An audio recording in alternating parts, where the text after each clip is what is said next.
Hello students, welcome to my YouTube channel. Myself CMA Harsh Sompura. So अभी तक हमने जो CMA फाउंडेशन का business law and communication start किया था उसके अंदर हमने चैप्टर 2.3 स्टार्ट किया था, consideration and legality of consideration related chapter था. उसके अंदर हमने दो टॉपिक किए थे, दैट इज कंसिडरेशन का डेफिनेशन एंड उसके एसेंशियल डेफिनेशन का analysis and essential element of consideration. इतनी चीज हमने प्रीवियस वीडियो में की थी. अगर आपने नहीं देखा है तो please go there and watch the video. ठीक है, फटाफट से बता देता हूँ कंसिडरेशन होता क्या है. कंसिडरेशन मतलब कुछ करना या कुछ ना करना, समथिंग इन रिटर्न. कंसिडरेशन मतलब क्या, समथिंग इन रिटर्न, कुछ करना या कुछ ना करना भी कंसिडरेशन माना जाता है. डन और abstain from doing something, does और एब्सटेन्स फ्रॉम डूइंग समथिंग, और टू बी डन और to be abstain from doing something is called consideration for the promise. Consideration मतलब कुछ करना कुछ ना करना. Consideration must be at the desire of the promisor. Consideration may move from promisee और any other person. Consideration may be past present और future हो सकता है, पास्ट प्रेजेंट या फ्यूचर हो सकता है. फिर उसके बाद यहाँ पे रूल्स में भी सेम ही लिखा हुआ है, consideration must B of something of value. Value कुछ होना चाहिए, दोनों का एक्सेप्टेंस है तो चल जाएगा. फिर उसके बाद कंसिडरेशन में भी पास्ट प्रेजेंट फ्यूचर. फिर उसके बाद it must not be unlawful, unlawful नहीं होना चाहिए. ये चीज यहाँ पे सीखी थी, टाइप्स ऑफ कंसिडरेशन हमने सीखा है. ठीक है, फिर हमने सीखा था, अब यहाँ पे नया चीज जो मैंने बताया है आपको, no consideration no contract. Sir ये क्या है? ये आपको फाउंडेशन में भी काम आता है और इंटर में भी बहुत अच्छे से काम आएगा, क्योंकि एक इसका क्वेश्चन आता ही आता है बहुत मेजर. हर दो एक एग्जाम में एक बार ही पूछ लेते हैं कहीं ना कहीं. तो देखो, नो कंसिडरेशन नो कॉन्ट्रैक्ट क्यों लिखा है. नॉर्मली आपको पूछूं, नॉर्मली आपको बोलूं तो क्या है, नॉर्मली आप सोचो तो इन बिजनेस आपको बिजनेस करने के लिए कॉन्ट्रैक्ट करना जरूरी है. और कॉन्ट्रैक्ट के एसेंशियल एलिमेंट हमने फर्स्ट चैप्टर में देखा था कि essential element of valid contract क्या था. उसके अंदर लिखा था देयर मस्ट बी कंसिडरेशन. ठीक है, अगर कंसिडरेशन नहीं है तो कॉन्ट्रैक्ट नहीं है. तो यही तो लिखा है यहाँ पे भी कि नो कंसिडरेशन नो कॉन्ट्रैक्ट, वही चीज लिखी है. तो सेक्शन 25 वही चीज को डिफाइन कर रहा है कि अगर आपके पास कंसिडरेशन नहीं है, आपके कॉन्ट्रैक्ट के अंदर कंसिडरेशन नहीं है तो वैलिड कॉन्ट्रैक्ट नहीं है. ये चीज यहाँ पे लिखी है. लेकिन ये रूल के लिए भी उन्होंने बोला कि कुछ एक्सेप्शंस है. कुछ कॉन्ट्रैक्ट ऐसे होंगे जहां पे कंसिडरेशन नहीं होगा, समथिंग इन रिटर्न नहीं होगा, लेकिन फिर भी वो वैलिड माने जाएंगे. फिर भी वो वैलिड माने जाएंगे, ये एक्सेप्शन यहाँ पे बोला गया है. तो नो कंसिडरेशन नो कॉन्ट्रैक्ट तो है ही है, वो कॉन्ट्रैक्ट के अंदर है. लेकिन कुछ एक्सेप्शनल रूल ऐसे हैं जहां पे उन्होंने ऐसा बोला है कि भाई even though there is no consideration between two parties, still we can consider that particular thing as a contract and that aggrieved party can sue that person. Agreed party issue कर सकती है. ठीक है, तो यहां पे हम देखते हैं, चलो क्या लिखा है उन्होंने. ये जो है फ्रेज, ये जो फ्रेज है, ये आपको चल अच्छे से पता होना चाहिए. द जनरल रूल एक्स न्यूरोपेक्टो नॉन ऑर्बिट्रो और ऑरिटर एक्शन. ठीक है, ये थोड़ा है ही ऐसा, देखो टू बी वेरी ऑनेस्ट ये हमारी लैंग्वेज है ही नहीं, पर फिर भी आपको याद तो रखना पड़ना. ठीक है, एक्स न्यूरोपेक्टो नॉन ऑरिटर एक्शन, that is an agreement made without consideration is void. कोई भी अग्रीमेंट अगर आपने कंसिडरेशन के बिना किया है तो वो वॉइड माना जाएगा. उसके लिए ये फ्रेज है, दूसरी लैंग्वेज का है, तो ये भी थोड़ा आपको याद तो रखना ही पड़ेगा. एक्स न्यूडोपेक्टो नॉन ऑरिटर एक्शन मतलब क्या, an agreement made without consideration is void. Void ही माना जाएगा, वो वॉइड ही होगा, वो वैलिड नहीं माना जाएगा, क्योंकि एसेंशियल एलिमेंट ही आपने फॉलो नहीं किया. एग्जाम्पल क्या है, if A promise is to pay ₹1000 without obligation from B, और बी के पास कुछ मांग नहीं रहा है, सामने से बोल रहा है 1000 रुपए मैं ऐसे ही दूंगा, this is a void agreement from want of consideration, for want of consideration. Consideration कुछ है ही नहीं, ऐसे ही तो पैसा दे रहा है. तो ये यहाँ पे वैलिड कंसिडरेशन है नहीं. इसके इसके ग्राउंड के ऊपर अगर पैसे नहीं भी देगा ए बी को तो बी कोर्ट में नहीं जा सकता, सिंपल एज दैट. लेकिन यहाँ पे एक्सेप्शन है, एक्सेप्शन टू दी रूल. मतलब एक्सेप्शन मतलब क्या, इवन दो ये अग्रीमेंट ऐसे होंगे जहां पे कंसिडरेशन नहीं होगा फिर भी ये वैलिड माने जाएंगे. बहुत बहुत इंपॉर्टेंट है. ये 5 पॉइंट आपको रट्टा होने चाहिए, 5 पॉइंट. देखो मैं बताता हूँ, करवा दूंगा एकदम easy. In the following cases agreement though made without consideration, though made without consideration will be considered as valid and enforceable. Even though without consideration है will be considered as valid consideration, valid ही माना जाएगा फिर भी. क्या है, first है natural love and affection. सिर्फ लव नहीं, नेचुरल लव. हाँ, मतलब आपके वाला लव नहीं, नेचुरल लव. नेचुरल लव कैसे होता है कि कोई हमारे जो पापा मम्मी होते हैं वो हमारे साथ एकदम नेचुरल लव होता है उनका. ठीक है, जो दूसरा वाला लव जो आप समझ रहे हो एज अ स्टूडेंट, वो वाले लव की बात नहीं कर रहा हूँ मैं. नेचुरल लव एंड अफेक्शन मतलब क्या, कि जो हमारे रिलेटिव्स होते हैं, जो हमारे पापा मम्मी है, दादा दादी है, जो हमारे रिलेटिव्स होते हैं जिनके साथ हमारा एकदम अच्छा बॉन्ड होता है, जिनके साथ एक नेचुरल लव की फीलिंग होती है और अफेक्शन होता है हमारे साथ. तो अगर उन्होंने हमारे साथ कोई रिटर्न अग्रीमेंट किया है, उन्होंने हमारे साथ कोई रिटर्न अग्रीमेंट किया है अंडर रजिस्टर्ड लॉ कि मैं आपको इतने रुपए दूंगा, तो फिर इन दैट सिनारियो हम तो उनको कुछ नहीं दे रहे, लेकिन उन्होंने लिख के हमें दिया है कि मैं मेरी प्रॉपर्टी में से या मैं मेरे विल में से इतने रुपए मैं आपको दूंगा, तो इवन दो मैंने उनको कुछ नहीं दिया, फिर भी ये लीगल कॉन्ट्रैक्ट बन जाएगा और यहाँ पे मैं स्यू कर पाऊंगा। ये चीज उन्होंने बोली है। अगर कॉन्ट्रैक्ट जो बना है वो रिटर्न में हो, नेचुरल लव एंड अफेक्शन की वजह से हो, और रजिस्टर्ड लॉ की अंडर हो, कोई भी रजिस्टर्ड लॉ के अंदर हो, विल एक्ट है तो विल एक्ट के अंदर, कोई भी रजिस्टर्ड एक्ट के अंदर वो रिटर्न में लिखा हुआ होना चाहिए, नेचुरल लव एंड अफेक्शन के और नियर रिलेटिव्स के बीच में होना चाहिए ये, तो ये इवन विदाउट कंसिडरेशन फिर भी आप स्यू कर सकते हो लॉफुली। सिंपल, ये यहाँ पे बोला है देखो, it must be made out of natural love and affection between the parties. It must be natural love and affection, हाँ, must be natural love and affection, वो बोला है, मस्ट बी बोला है, must be made out of natural love and affection. Parties must be near relationship, near relationship मतलब बहुत नजदीक के रिश्तेदार होने चाहिए। It must be in writing, writing में होना चाहिए, मैंने बोला। And it must also be registered under the law, law में रजिस्टर्ड होना चाहिए। ओके तो नेचुरल लव एंड अफेक्शन याद रखने का अपने को, simple. Natural love and affection मतलब क्या, नियर पार्टी होना चाहिए, राइटिंग में अग्रीमेंट होना चाहिए, एकदम नेचुरल लव एंड अफेक्शन की वजह से होना चाहिए, रजिस्टर्ड अंडर लॉ होना चाहिए। एग्जांपल देख लो, दो एग्जांपल दिए हुए हैं। A husband by registered agreement promise to pay his earnings to his wife, ठीक है, हिज अर्निंग्स, सॉरी इयरिंग्स नहीं है, हस्बैंड की इयरिंग्स हुई, अर्निंग्स। तो हस्बैंड अपनी अर्निंग्स प्रॉमिस बोल दिया उसने कि भाई रजिस्टर्ड करवा लिया, रजिस्टर अग्रीमेंट करवाया उसने, रजिस्टर्ड अग्रीमेंट मतलब रिटर्न में ले लिया, रिटर्न में दे दिया कि देख भाई मेरी अर्निंग्स मैं तुझे दूंगा।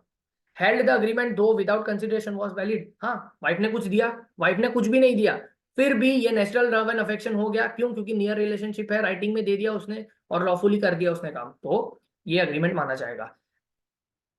A out of natural love and affection promises to give his newly wedded daughter-in-law a golden necklace worth rupees 5 lakh rupees. Newly वेडेड बहू को 5 लाख रुपए का नेकलेस देने का वादा कर दिया, रिटर्न में दे दिया, काम खत्म, इवन विदाउट कंसिडरेशन वैलिड माना जाएगा। A made the promise in writing and signed it, देख लो, writing and signed it and registered, the agreement is valid. Writing में होना चाहिए बोला है, हाँ बहुत इंपॉर्टेंट है, वर्ड लिखा है, मुंह के जुबान से बोला तो नहीं चलेगा, जुबान से बोला नहीं चलेगा, राइटिंग में होना चाहिए तो ही चलेगा, ये बहुत इंपॉर्टेंट है यहाँ पे। ओके दूसरी चीज, compensation for part voluntary service.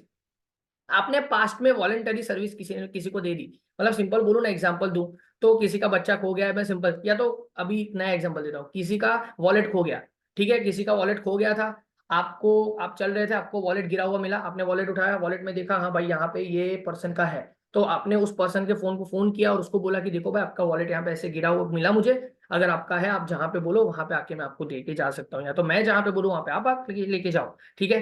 तो वो आया और उसने वॉलेट देखा, सारी चीज, सारे पैसे, सब कुछ सेम टू सेम सब कुछ अवेलेबल था, वो आपसे बहुत खुश हो गया और आपको बोला कि ठीक है भाई मैं आपसे बहुत खुश हूं, मैं सामने से आपको कुछ इनाम देना चाहता हूं, मैं इतना आपको कंपेंसेशन देना चाहता हूं, तो फिर इन दैट सिनारियो वो लीगल कॉन्ट्रैक्ट बन जाएगा। अब आप उस अगर वो पैसा नहीं देगा तो आप उसको लीगल इश्यू कर सकते हो, क्यों, क्योंकि यहाँ पे कंसिडरेशन तो हुआ ही नहीं ना, पास्ट में हो चुका था काम जो करना था, तो वो तो पास्ट में हो चुका।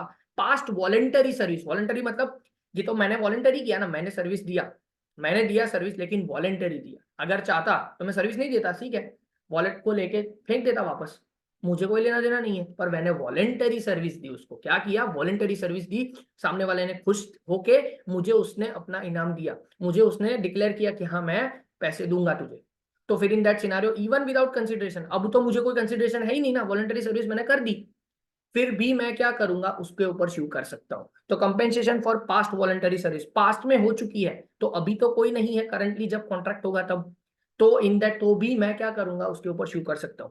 The service should have been rendered voluntarily, voluntary should have been बोला है, शुड हैव बीन मतलब क्या, आपने वॉलंटरी की होनी चाहिए, ऐसा नहीं कि किसी के दबाव में आगे करनी चाहिए। The service must have been rendered for the promisor, हाँ प्रोमिसर के लिए ही होना चाहिए, मतलब जिसका वॉलेट छीन गया, जिसका वॉलेट गिर गया था ना, उसके लिए ही वो सर्विस होनी चाहिए, मतलब ऐसा नहीं वॉलेट मिला किसी और का था मैंने थर्ड पर्सन को दे दिया, ऐसा नहीं, जिसका वॉलेट था उसी के लिए होना चाहिए।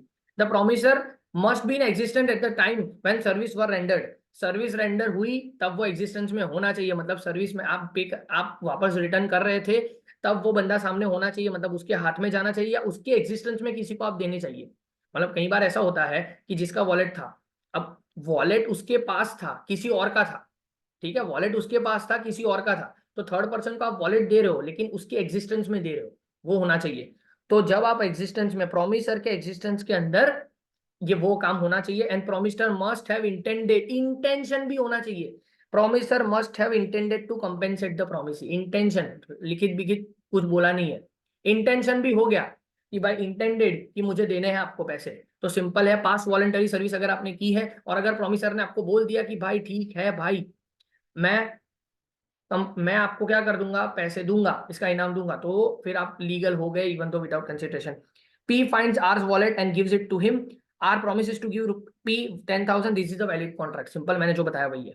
Third, promises to pay time bar debt. Time bar debt मतलब क्या होता है, कई बार होता है टाइम बार डेट। कई बार ऐसा होता है कि हम डेटर होता है, हमारा डेटर होता है, डेटर के लिए हम सोचते हैं कि भाई 90 दिन तक पेमेंट नहीं आया ना, तो उसको मैं बैड डेट कर देते हैं। ठीक है, तो 90 दिन तक किसी के पैसे नहीं आए तो हमने उसको बैड डेट कर दिया था, मतलब उसको बार्ड कर दिया। उसको क्या बोलते हैं, बार्ड कर दिया। बार्ड मतलब क्या, हमने अब सोच लिया कि अब उसके पास से पैसे नहीं आने वाले हैं, तो अब तो मैंने उसको क्या कर दिया, मेरे अकाउंट में से निकाल दिया। मैंने लीगली भी उसको बोल दिया कि ठीक है भाई अब तू पैसे मत देना भाई, गया मेरा पैसा, डूब गया पैसा। तो उसको क्या बोलते हैं, टाइम बार्ड डेट। अगर टाइम बार्ड डेट हो गया उसके बाद मैं लीगली इशू नहीं कर सकता। टाइम बाद डेट, आपने बेड डेट लिख दिया अपनी बुक में, फिर मैं उसको लीगली इशू नहीं कर सकता। अगर मुझे करना है उसको इशू, अगर मुझे उसको इशू करना है तो वो टाइम टाइम फ्रेम में करना पड़ेगा, जो टाइम फ्रेम लीगली दी गई है। देखो पेमेंट एक्ट के हिसाब से लिमिटेशन एक्ट है, लिमिटेशन एक्ट के हिसाब से उन्होंने 3 साल दिए हुए कि आपकी डेट आपका है, और 3 साल के अंदर अगर आपको नहीं मिला है तो 3 साल के अंदर आपको लीगल इश्यू करना है। अगर आप नहीं कर पाओगे तो उसके बाद आप नहीं कर पाओगे, 3 साल के बाद आप लीगल इश्यू नहीं कर पाओगे। तो अगर मैंने 3 साल, वो खत्म हो गए मेरे, मान लो कि वो 3 साल खत्म हो गए, अब मैं इश्यू तो कर ही नहीं सकता। पर 3 साल के बाद वो बंदा बहुत अच्छा है, उसने आया सामने से और रिटर्न में अग्रीमेंट कर दिया, जो डेट खत्म हो चुका था, हमारा रिश्ता खत्म हो चुका था, अब वापस सामने से आया, उसने बोला कि देख भाई एक अलग अग्रीमेंट बनाते हैं, वो तो रिश्ता खत्म हो गया था लेकिन फिर भी मुझे तुझे पैसे तो देने हैं, तो हम नया एक अग्रीमेंट उसी का बना लेते कि इतने रुपए मुझे आपको देने हैं। It must be in writing, वो साइंड होना चाहिए, या तो वो पर्सन का जिसके पास से आपको पैसे लेने हैं वो पर्सन, या तो उसका ऑथोराइज्ड एजेंट होना चाहिए जो वो साइन करे उसके ऊपर।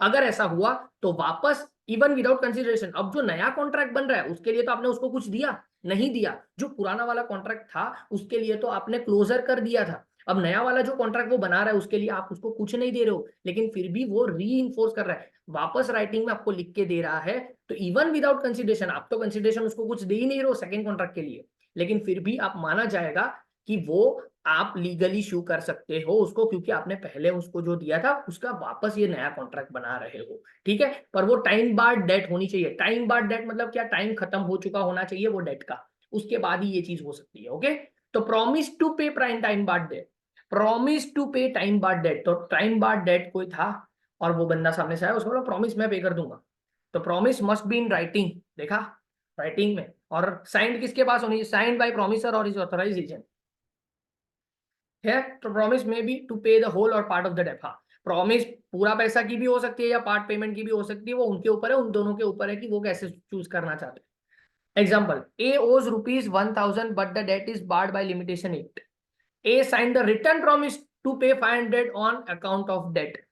अब टाइम बाद डेट हो गया था 1,000, तो टाइम बाद डेट है, पर 500 रुपए का उसने रिटर्न दिया कि भाई 500 रुपए का डेट मैं तुझे रिटर्न, अब बोला पार्ट पेमेंट के लिए उसने रिटर्न में दे दिया कि अब 500 रुपए मैं आपको दे दूंगा। टाइम बार्ड हो चुका था, अब नया कॉन्ट्रैक्ट 500 का बनाया, ठीक है, तो अब लीगली 500 रुपए के लिए इशू कर सकते हो आप, सिंपल एज दैट। अब आते हैं एजेंसी। एजेंसी के लिए देखो, according to section 185 of Indian contract, no consideration is necessary to create an agency. Agency create करने के लिए कोई कंसिडरेशन की जरूरत नहीं है। एजेंसी मतलब मैं प्रिंसिपल हूं और आप एजेंट हो, सिंपल ऐसे समझ लो, मैं ओनर हूं आप एजेंट हो, हम दोनों एजेंसी क्रिएट करना चाहते हैं, तो क्या उसके लिए मुझे पैसे देने पड़ेंगे आपको, नहीं। इवन तो ये कंसिडरेशन है ना, मैंने आपको ऑफर किया, आपने वो ऑफर को एक्सेप्ट किया कि हाँ मैं आपका एजेंट बनना चाहता हूँ, ठीक है, तो ऑफर एक्सेप्टेंस एंड एनफोर्सिएबल भी है। अगर आप कुछ काम करोगे आपके पास से पैसे भी ले सकते हो, आप कुछ काम करोगे आपको कमीशन मुझे देना है, ठीक है, तो आप एनफोर्सिएबल हो, मतलब ये लीगली कॉन्ट्रैक्ट बन गया। तो कॉन्ट्रैक्ट में even without consideration it can become a contract of agency, simple as that. तो एजेंसी का जो कॉन्ट्रैक्ट है, क्रिएट एन एजेंसी, अगर आपको एजेंसी क्रिएट करनी है तो कंसिडरेशन की कोई जरूरत नहीं है। ऑफर एक्सेप्टेंस, अभी बोल रहा हूँ लीगल रूल्स बेसिक से जाओ, ऑफर एक्सेप्टेंस हुआ, यस, क्या एनफोर्सेबल है? हाँ है, पर फिर भी कंसिडरेशन की जरूरत है नहीं है सर। तो इसी वजह से ये क्या है, एक्सेप्शन है। एंड कंप्लीटेड गिफ्ट, देखो सारी चीज तो नहीं है पर यहाँ पे कंप्लीटेड गिफ्ट, आपको नॉर्मली 5 ही पॉइंट है पर फिर भी मैंने सारी चीज बता दी है। कंप्लीटेड गिफ्ट मतलब क्या, देखो कंप्लीटेड गिफ्ट मतलब सिंपल बोलूँ ना, तो अगर आप कोई बर्थडे पार्टी में गए, ठीक है, बर्थडे पार्टी में गए, अब जिसकी बर्थडे थी उसने आपको बहुत कीमती कीमती चीज सबको रिटर्न गिफ्ट में दे दी, आपने, उसने रिटर्न गिफ्ट में दे दी, आप घर पे पहुंच गए सब। अब जैसे ही सब घर पे पहुंचे, उसको पता चला कि ये सारी गिफ्ट जो मैंने दी रिटर्न गिफ्ट में वो मुझे नहीं देनी चाहिए थी, बहुत कीमती चीजें थी। तो उसका फोन आया आपको कि देखो भाई मैंने जो गिफ्ट आपको दी थी वो बहुत ही कीमती चीज थी, प्लीज वो मुझे वापस कर दो। अब वो वापस नहीं हो सकती, अब वो वापस नहीं हो सकती, ठीक है, अब वो वापस नहीं हो सकती। लेटर ऑन जो है वो कंसिडरेशन नहीं बन सकता, इवन दो वो श्यू नहीं कर सकता, अब वो वापस नहीं हो सकती।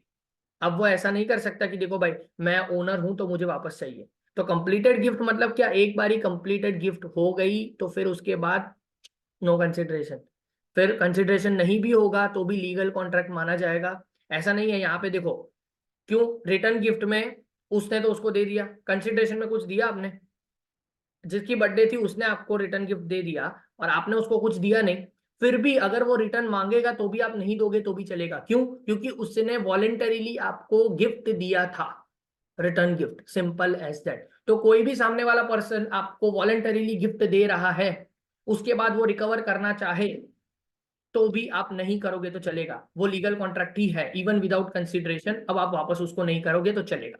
ये चीज उन्होंने बोल दी। तो gift once made can not be recovered on the ground of absence of consideration.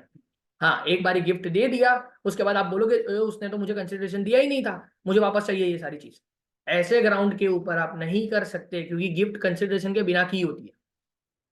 Absence of consideration will not affect the validity of any gift already made. Thus, if a person gives certain properties as gift to another according to the provision of the Transfer of Property Act, he cannot subsequently demand the property back on the ground there was no consideration. Example, A gave watch of a gift to B on his birthday. Later on, A cannot demand the watch back on the ground there was no consideration. But obviously, मैंने already ये सारी चीज बता दी। Contract of guarantee, contract of guarantee जैसे ही contract of agency है ना, वैसे कॉन्ट्रैक्ट ऑफ गारंटी होता है। कॉन्ट्रैक्ट ऑफ गारंटी क्या होता है आपको बता देता हूँ, 3 पर्सन होते हैं, एक होता है प्रिंसिपल, देखो ये चीज आपको आगे वाले में आने वाली है पर ठीक है यहाँ पे है तो बता देता हूँ, प्रिंसिपल, डेटर और यहाँ पे श्योरिटी होता है। पी मतलब प्रिंसिपल, ये डेटर और ये श्योरिटी। देखो ये प्रिंसिपल ने इसको गुड सेल किया है, प्रिंसिपल ने क्या किया है, डेटर को गुड सेल किया है, डेटर शुड पे हिम, है कि नहीं, डेटर को पैसे पे करने प्रिंसिपल को। पर यहाँ पे होता है कि प्रिंसिपल को डेटर के ऊपर भरोसा नहीं था, तो प्रिंसिपल ने पहले पहले तो डेटर को ना बोला कि मैं तुझे गुड सेल नहीं करूंगा, तू पैसे नहीं देता टाइम के ऊपर, तो ये श्योरिटी है, ये थर्ड पर्सन ने इसको गारंटी दी। ये श्योरिटी ने, थर्ड पर्सन जो था उसने प्रिंसिपल को गारंटी थी कि अगर ये डी तुझे पेमेंट नहीं करेगा, अगर ये डी डेटर तुझे पेमेंट नहीं करेगा, अगर नहीं करेगा तो मैं तुझे पेमेंट कर दूंगा।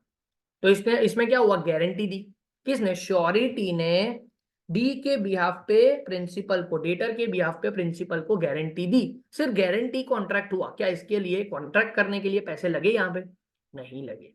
तो ये जो कॉन्ट्रैक्ट पी और एस के बीच में जो हुआ उसके लिए कोई पैसा लगा, सर नहीं लगा यहाँ पे। तो contract of guarantee and contract of agency दोनों के लिए पैसे नहीं लगते हैं, इसी वजह से ये एक्सेप्शनल रूल में आते हैं। फिर आते हैं रेमिशन।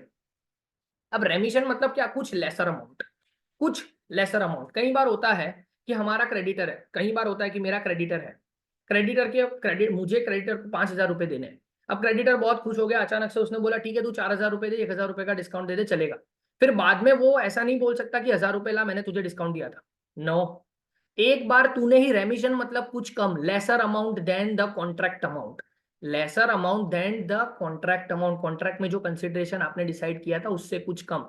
तो अगर एक बार क्रेडिटर ने, अगर आपने एक बार कम रुपए डिस्काउंट दे दिया उसको, वैलिडली डिस्काउंट दे दिया, उसके बाद आप उसको नहीं मांग सकते कि देख भाई तूने मुझे वो पैसे मुझे चाहिए थे, मैंने तो तुझे 5,000 का कंसिडरेशन दिया था, तूने मुझे 4,000 ही दिया, 1,000 रुपए वापस दे। ऐसा नहीं, एक बार आपने दे दिया तो मतलब खत्म हो। इवन तो आपने 5,000 की सर्विस दी थी, आप ही ने 4,000 रुपए लिए थे उसके पास, तो आप बोलोगे कि मेरे कंसिडरेशन तो 5,000 रुपए का गया था, मुझे 4,000 रुपए का ही कंसिडरेशन मिला, मुझे 1,000 रुपए मिलने चाहिए। क्यों, क्योंकि आप ही ने छोड़ा था वो चीज, आप ही ने अगर छोड़ा था तो फिर ये अब वैलिड कॉन्ट्रैक्ट नहीं रहा, simple as that. Remission means lesser performance of the contract than what is actually to be performed. Creditor A agrees to accept rupees 500 from B in full settlement of the debt of 1000. A subsequently cannot claim the amount of rupees 500 which he has resigned. Already resigned कर दिया था उसने, तो वापस subsequently नहीं मांग सकता on the ground कि मैंने ये perform किया था. ओके तो कितने पॉइंट थे? नेचुरल लव एंड अफेक्शन देखो, नो, ये सेक्शन 25 याद ही रख लेना है, नो कंसिडरेशन नो कॉन्ट्रैक्ट, ठीक है. और उसका ये phrase ex nudo pacto non ऑरिटर action, ठीक है. देखो ये ऐसे पढ़ लोगे ना तो भी जब एमसीक्यू में आएगा तो याद आ जाएगा, डोंट वरी. फिर उसके बाद exception, natural love and affection, past voluntary services, compensation for past voluntary services, promise to pay, time bar debt. फिर उसके बाद एजेंसी, कंप्लीटेड गिफ्ट. फिर उसके बाद remission and contract of guarantee. Simple as that, इतनी चीज आपको याद रखनी है. डन है. चलो आगे बढ़ते हैं. अब है stranger to contract. Stranger to contract मतलब आपको सिंपल बताता हूँ, स्ट्रेंजर टू कॉन्ट्रैक्ट होता क्या है वो भी मैं बताता हूँ. कई बार होता है, सपोज ए और बी के बीच में कॉन्ट्रैक्ट हुआ है, ठीक है. मान लेते कि ए और बी के बीच में कॉन्ट्रैक्ट है. ये दोनों के बीच में कुछ प्रॉब्लम हुआ, कुछ भी XYZ कोई भी प्रॉब्लम हुआ कि ए ने बी को पैसे नहीं दिए, बी ने ए के ऊपर स्यू किया, ठीक है. इन दोनों के बीच में प्रॉब्लम हुआ, ए ने बी को पैसे नहीं दिए, सामान लेते हैं, ठीक है. तो एक थर्ड पर्सन भले ही ए ने बी को पैसे नहीं दिए, यहाँ पे बी प्रॉब्लम में आ गया. अगर इन दोनों के कॉन्ट्रैक्ट के अंदर बी जो है वो कोर्ट के पास जा सकता है और बोल सकता है, वो लीगल ग्राउंड है उसके पास कि देखो भाई इन्होंने मुझे पैसे नहीं दिए, तो बी जा सकता है. पर लॉ क्या बोलता है, यहाँ पे एक थर्ड पर्सन आया, उसने बी के बिहाफ पे कोर्ट में गया और बोला कि देखो भाई ए बी को पैसे नहीं दे रहा है, तो कोर्ट के पास गया कौन सी, किसके बिहाफ पे, बी के बिहाफ पे. तो कोर्ट बोलेगा देख भाई तू इतना शाना मत बन, जिसको प्रॉब्लम है उसको आने दे. सिंपल, जिसको प्रॉब्लम है उसको आने दे, तो हम प्रॉब्लम सॉल्व करेंगे. तू डायरेक्टली पार्टी नहीं है. सिंपल है. कोर्ट क्या बोलेगा सी को, क्या तू पार्टी है कॉन्ट्रैक्ट के अंदर, जो कॉन्ट्रैक्ट हुआ है उसके अंदर तू पार्टी है, वो कॉन्ट्रैक्ट की पार्टी है, तू तो थर्ड पार्टी है. तो थर्ड पार्टी बनके तू कॉन्ट्रैक्ट के अंदर लीगल एक्शन लेने के लिए एनफोर्सेबिलिटी तेरे पास तो है ही नहीं. तो अगर तू थर्ड पार्टी है, स्ट्रेंजर है, तो तू कॉन्ट्रैक्ट के अंदर अग्रीमेंट में तू है ही नहीं, तो तू क्यों कोर्ट का टाइम वेस्ट कर रहा है. अगर बी को प्रॉब्लम है तो जिसको कॉन्ट्रैक्ट के प्रॉब्लम है तो वो कॉन्ट्रैक्ट की कैपेसिटी के अंदर मेरे पास आएगा और हमारे पास से सॉल्यूशन लेगा. तू स्ट्रेंजर बनके हमारे पास नहीं आ सकता. It is that simple. तो यही चीज है स्ट्रेंजर टू कॉन्ट्रैक्ट और डॉक्ट्रिन प्रिविटीज ऑफ कॉन्ट्रैक्ट बोलते हैं उसको. ये दो नाम आपको याद रखना है, एमसीक्यू में आता है कि स्ट्रेंजर टू कॉन्ट्रैक्ट या तो डॉक्ट्रिन ऑफ प्रिविटीज ऑफ कॉन्ट्रैक्ट. प्रिविटीज मतलब प्रिविटीज होती है कॉन्ट्रैक्ट की जो पार्टीज है ना, उनकी प्रिविटीज में रहना चाहिए, उनका प्राइवेसी है. ये थर्ड पर्सन आके उसके अंदर इन्वॉल्व नहीं हो सकता, ये चीज उन्होंने बोली है. ओके, तो जो contract party to the contract है वही एक दूसरे को श्यू कर सकती है. थर्ड पार्टी आके, स्ट्रेंजर आके किसी को भी श्यू नहीं कर सकता. ये चीज यहाँ पे बोली गई है. देखो पढ़ते हैं हम लोग यहाँ फटाफट से. कंसिडरेशन फॉर एन अग्रीमेंट में proceed from a third person. हाँ, कंसिडरेशन थर्ड पर्सन दे सकता है भाई, कोई फर्क नहीं पड़ता. पैसे मिलने चाहिए, है कि नहीं, पैसे मिलने चाहिए. देखो ए ने बी के लिए काम किया, सपोज यहाँ पे बोल सकता हूँ ए ने बी के लिए काम किया. अब बी को सी के पास से पैसे लेने थे, है, बी को सी के पास से पैसे लेने थे, तो बी ने बोला कि तू डायरेक्टली इसको दे देना ए को पैसे, है. वो पैसे अगर मिल गए तो ठीक है, ना मिल गए तो वो तो स्ट्रेंजर है. पैसे मिलने चाहिए, बस पैसे मिल गए चलेगा, ओके, नो इश्यू. तो कंसिडरेशन थर्ड पार्टी के पास से मिल गया तो उससे कोई इश्यू नहीं है. But third party who is stranger to the agreement can not sue the agreement. बोल दिया देखो, third party who is stranger to the agreement मतलब ये थर्ड पार्टी जो है, ये इसके अंदर, ये दोनों के कॉन्ट्रैक्ट के अंदर आके अपनी टांग नहीं अड़ा सकता. ये बोल दिया उन्होंने. A person who is party to the contract alone can enforce the legal rights arising therefrom. Party to the contract, ये वर्ड याद रखना, party to the contract. Contract के अंदर जो पार्टी है ना, वही कर सकती है लीगल राइट एनफोर्स, उसके अलावा नहीं कर सकती. That's it. So stranger to contract as a rule can not sue upon the contract, ऐसा लिखना होता है. So stranger to the contract as a rule can not sue upon the contract. Done है। अब पढ़ते हैं एग्जाम्पल। देख लो मैंने जो बोला वही है। P who is indebted to Q, P को पैसे देने थे क्यू को, sells his property to R. समझाता हूं क्या लिखा है। पी को पैसे देने थे क्यू को, ठीक है, पी शुड पे क्यू। तो पी ने अपनी प्रॉपर्टी सेल की आर को, पी ने प्रॉपर्टी सेल की आर को। R promises to pay off the debt amount to Q, R ने प्रॉमिस किया था कि वो क्यू को पे कर देगा। If R fails to pay, if R fails to pay, R fail हो जाएगा पे करने में, then in such situation Q has no right. Q किसको शू कर सकता है? पी को ही शू कर सकता है। यहाँ पे इन दोनों के बीच में कोई कॉन्ट्रैक्ट नहीं था, कॉन्ट्रैक्ट तो था पी और क्यू के बीच में। तो आर को वो एज अ स्ट्रेंजर है, आर तो स्ट्रेंजर है, यहाँ पे शू वो पी को करेगा, पी और आर जो है वो अपने हिसाब से अपना कर लेंगे जो भी करना है। तो यहाँ पे पार्टी टू द कॉन्ट्रैक्ट कौन था? सर पी था। तो क्यू को अगर शू करना भी है किसी को, तो क्यू किसको शू कर सकता है? पी को। आर को वो शू नहीं कर सकता, क्यू ऐसा नहीं बोल सकता क्योंकि R stranger to the contract है यहाँ पे। डन है, वो चीज उन्होंने लिखी है। पर यहाँ पे भी एक्सेप्शन है। कुछ कुछ सिनारियो में आप स्ट्रेंजर हो फिर भी आप इन्वॉल्व हो सकते हो कॉन्ट्रैक्ट में, और आप लीगल राइट एनफोर्स कर भी सकते हो, वो बहुत अच्छी चीज है यहाँ पे। कुछ सिनारियोज ऐसे हैं जहां पे आप इवन दो आप नहीं हो पार्टी टू द कॉन्ट्रैक्ट, लेकिन फिर भी आप क्या कर सकते हो? उसके अंदर घुस सकते हो और उसके अंदर आपका लीगल राइट एनफोर्स कर सकते हो। तो कौन से ऐसे एक्सेप्शंस है? देखो एक्सेप्शंस क्या क्या एक्सेप्शंस है। Beneficiary of a trust, beneficiary of a trust. Trust का बेनिफिशियरी कौन होता है? ट्रस्टी। ट्रस्ट का बेनिफिशियरी कौन होता है सर? ट्रस्टी। तो अगर ट्रस्ट के साथ कुछ भी हुआ, आप सोचो ट्रस्ट के साथ कुछ भी हुआ, तो उसका जो भी जिम्मेदार है, उसकी जो भी लीगल रिस्पॉन्सिबिलिटी, सपोज मान लो एक ट्रस्ट है, उसको किसी ने कोई एक कंपनी ने एक ट्रस्ट को लीगली बहुत बड़ा फ्रॉड किया उसके साथ, तो ट्रस्टी जो है, ट्रस्टी जो थर्ड पर्सन माना जाता है ना, एक ट्रस्ट जो मैं लिख रहा हूं वो देखना, ट्रस्ट और ये कंपनी है, ये दोनों का एक कॉन्ट्रैक्ट हुआ था, इसमें कंपनी ने ट्रस्ट को फ्रॉड किया। अब ट्रस्ट का जो ट्रस्टी है वो तो थर्ड पर्सन है ना, यहाँ पे ट्रस्ट का जो ट्रस्टी है वो तो थर्ड पर्सन है, लेकिन फिर भी ऑन बिहाफ ऑफ ट्रस्ट ये ट्रस्टी कंपनी को श्यू कर सकता है, ये लीगल राइट उसको मिला हुआ है। तो कोई भी person as a trustee work कर रहा है किसी भी पर्सन के लिए, ट्रस्टी मतलब क्या? विश्वासु इंसान किसी का। तो अगर मैं किसी के लिए एज अ ट्रस्टी काम करता हूं, तो even though I am not a party to the contract, I can sue for that person and I can have that legal right for that person and I can sue another person in court of law, वो कर सकता हूं मैं। Done. Example देख लो। A appointed his son B as his successor and put him in possession of the entire estate. In consideration thereof, B agreed with A to give a certain sum of money and part of the property to C. B agreed with A, B ने agree किया A के साथ कि देखो भाई मैं certain sum of money and part of property में C को भी कुछ दूंगा। Is illegitimate son on C's attaining majority, मतलब ए का इलेजिटिमेट सन था, ठीक है, स्टेप सन बोल सकते हैं, इलेजिटिमेट सन। ए ने अपनी सारी प्रॉपर्टी बी को दे दी, ट्रस्टी बन गया अब वो, ठीक है।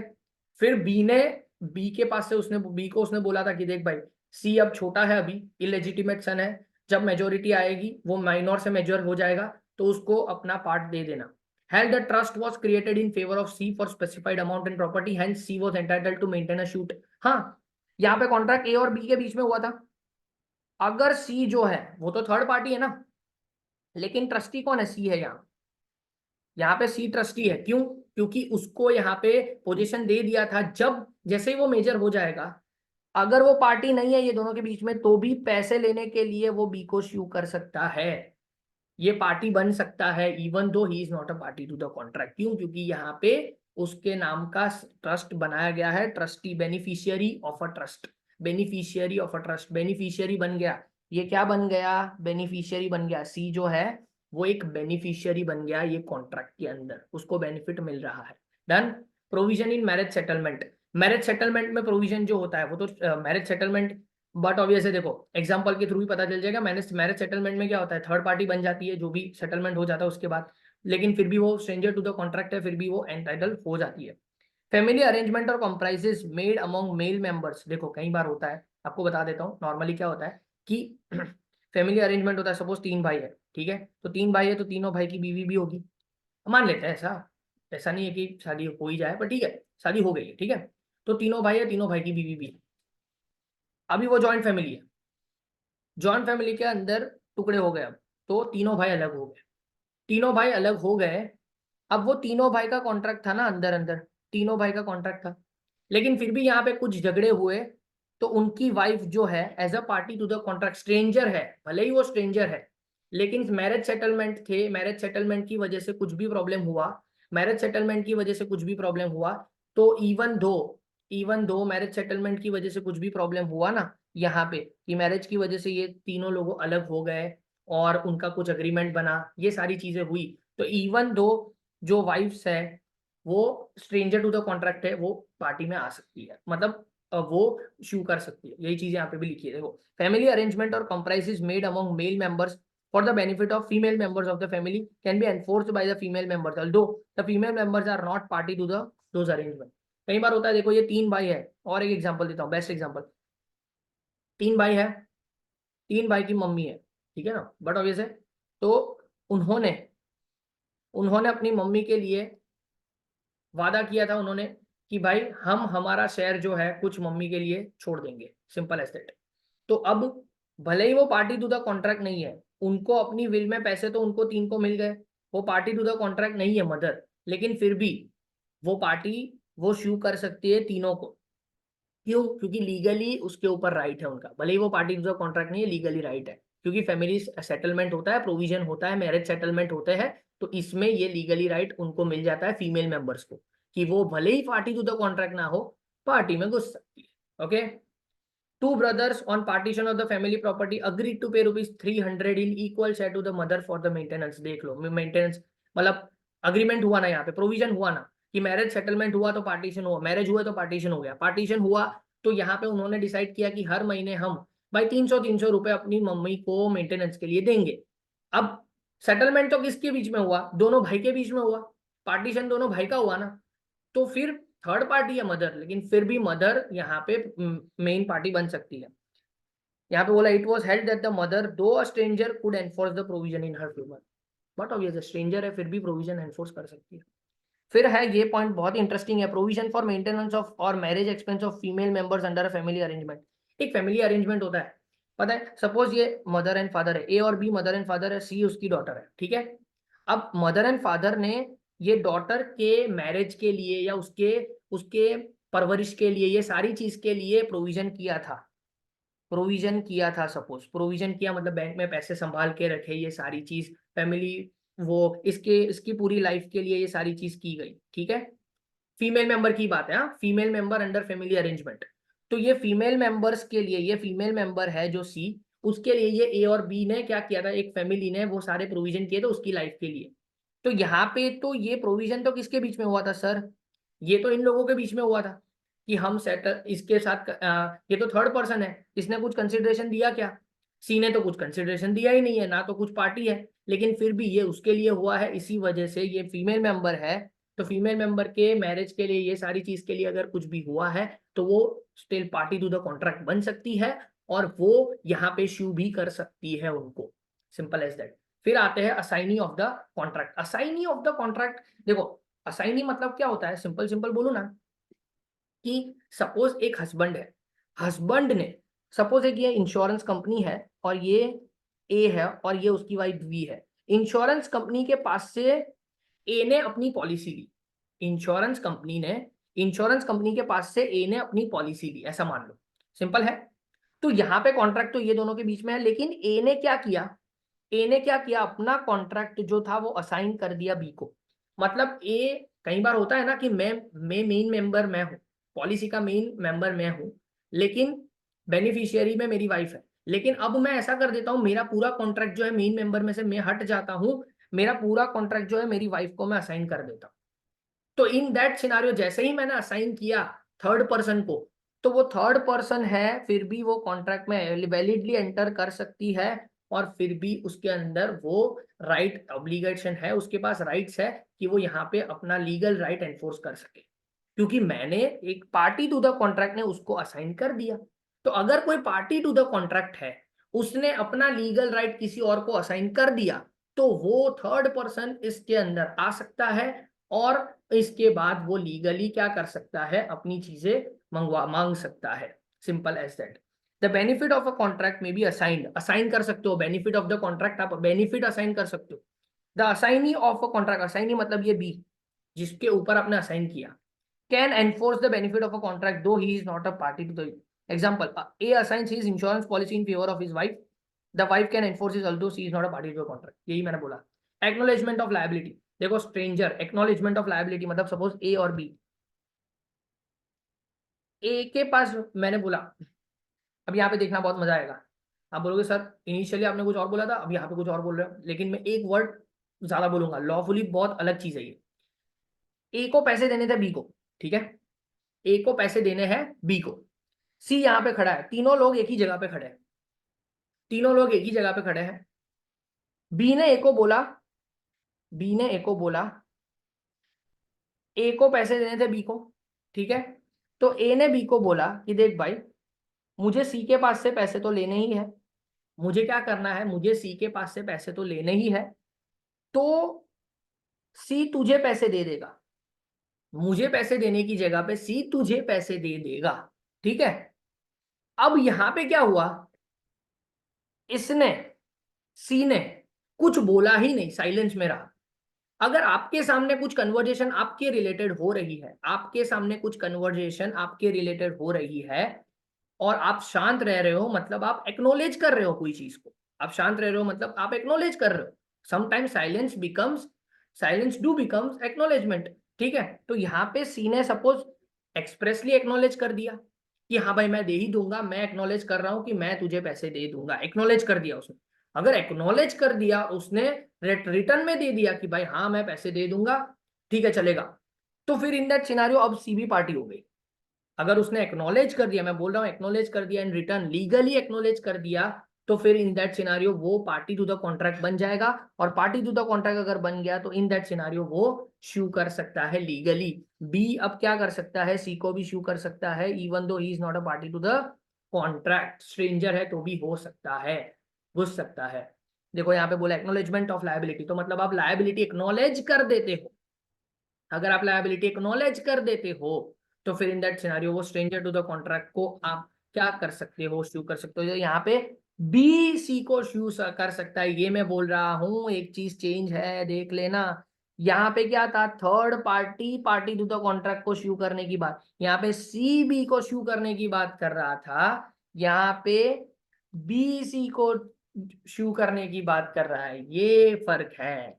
तो जो पार्टी टू द कॉन्ट्रैक्ट है उसको बेनिफिट मिलना चाहिए, यहाँ पे लॉ ये बताना चाहता है। I hope so you are getting it.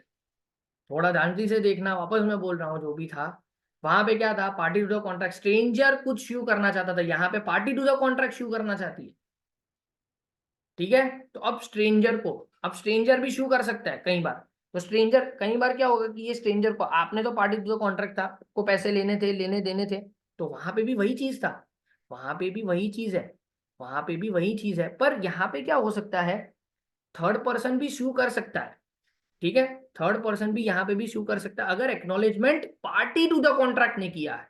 मैं जो बोल रहा हूं ध्यान से सुनना, ए को बी, यहाँ पे अगन बोल रहा हूं क्योंकि बहुत इंपॉर्टेंट चीज है, ए बी एंड सी से समझते हैं। ए को बी को पैसे देने थे, ठीक है, बी ने ए को बोला कि तू इसको पैसे दे देना है, तो बी ने ए को बोला कि तू इसको पैसे दे देना, तो अगर पार्टी टू द कॉन्ट्रैक्ट ने एक्नॉलेज कर दिया, अगर इसने एक्नॉलेज कर दिया, ए ने एक्नॉलेज कर दिया कि ठीक है मैं पैसे दे दूंगा, तो अगर पार्टी टू द कॉन्ट्रैक्ट ने एक्नॉलेज कर दिया किसी थर्ड पर्सन को कि मैं तुझे पैसे दे दूंगा, तो इन दैट सिनेरियो अब ये दोनों के बीच में लीगल कॉन्ट्रैक्ट हो गया, ऐसा मान लिया जाएगा, even though is third party he can claim the benefit. ये चीज बोली उन्होंने, ठीक है। where the promisor either by his conduct or acknowledgement or by part payment or by estoppel creates privity of contract between himself and the stranger, खुद का और stranger के बीच में खुद कॉन्ट्रैक्ट बनाता है तो वो स्ट्रेंजर स्यू कर सकता है। वहां पे क्या था, स्ट्रेंजर ने उसके साथ, स्ट्रेंजर को पैसे लेने थे, पर अगर party to the contract acknowledgement करेगा ना, मैं सिंपल बोल रहा हूं, party to the contract acknowledge करेगा तो करेंगे, अगर party to the contract acknowledge नहीं करेगा तो कुछ नहीं होने वाला है। Agency contract, simple as that. Agency contract क्या है? Contract entered into by an agent can be enforced by the principal, simple as that. देखो प्रिंसिपल है, ये एजेंट है और ये कस्टमर है। एजेंट ने कस्टमर के साथ जो भी कॉन्ट्रैक्ट किए, अगर कस्टमर ने कुछ भी प्रॉब्लम किया तो ये प्रिंसिपल तो थर्ड पार्टी है ना। प्रिंसिपल कौन है? थर्ड पार्टी है, ये दोनों के बीच में कॉन्ट्रैक्ट हुआ। तो लो आप बोलोगे सर थर्ड पार्टी थोड़ी आ सकती है, नहीं, एजेंसी कॉन्ट्रैक्ट में ये थर्ड पार्टी एंटर कर सकती है और डायरेक्टली कस्टमर के ऊपर स्यू कर सकती है, ये चीज उन्होंने बोली है। डन है। तो contract entered into by an agent can enforce by the principal. Example, A appoints B as his agent for selling the goods. A ने अपॉइंट किया बी को as his agent for selling the goods. B sold the goods to the buyer C. C sued A for defective goods. In this, though there is no direct contract between A and C, yet A is liable because B has sold the goods to C as A's agent. Simple है, principal liable है। Done, सारी चीज हो गई, हमारा ये chapter भी done हो गया। तो हम इसके बाद नेक्स्ट वीडियो के अंदर हम इसके थोड़ा एमसीक्यू जो बुक में दिए हैं वो सारे कंप्लीट करेंगे एंड फिर 2.4 के ऊपर मूव ऑन करेंगे। Thank you so much for watching this video. अगर आपको कुछ डाउट है तो प्लीज डू पिंग मी, आप कमेंट में भी पूछ सकते हो और आप मुझे मैसेज भी कर सकते हो, मेरा नंबर अवेलेबल है यूट्यूब साइट के ऊपर। Thank you so much and we shall meet in the next video. Thank you and keep watching and keep